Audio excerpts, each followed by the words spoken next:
এই যে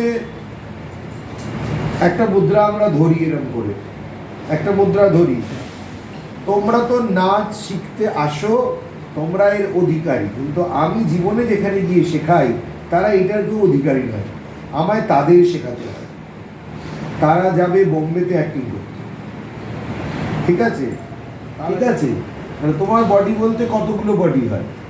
একটাই বডি বসে আছো দেখতে পাচ্ছি, আর একটা বডি আমি দেখতে পাই না, সেটা তোমার সাইকি বডি, সেটা তোমার সাইকি বডি। আর একটা বডি আছে সেটা তোমার ইন্টেলেক্ট বডি, আর একটা বডি আছে সেটা তোমার কজাল বডি। এই বডির মধ্যে এতগুলো লেয়ার্স অফ বডি আছে, ঠিক আছে? এই প্রত্যেকটা বডি নিয়ে যদি ভারতনাট্যম থাকে, তাহলে তোমার ঠ্যাং ধরে টিচার এখানে তুলে দিল, you will feel happy, you will feel bliss. আমি এটা ঠ্যাঙে হাত দিলে খেপে যাবে, আমি ঠ্যাঙে হাত দিচ্ছেন কেন?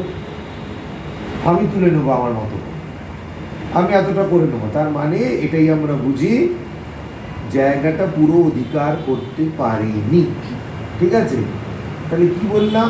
লেখো, আধার, আধেয়, ভাব, সম্বন্ধ। আধার, আধেয়, ভাব, সম্বন্ধ।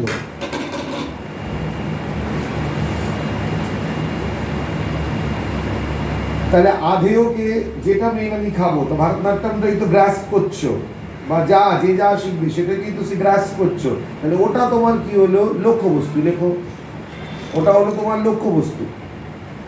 যেটা লক্ষ্যবস্তু সেটাকে বলা হবে আধেয়। যেমন তুমি খাবে কি?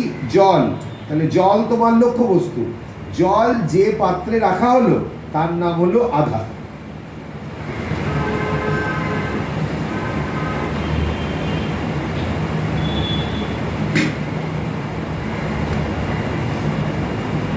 বোঝা যাচ্ছে?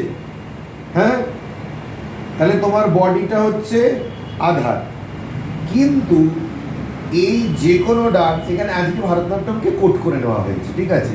তাহলে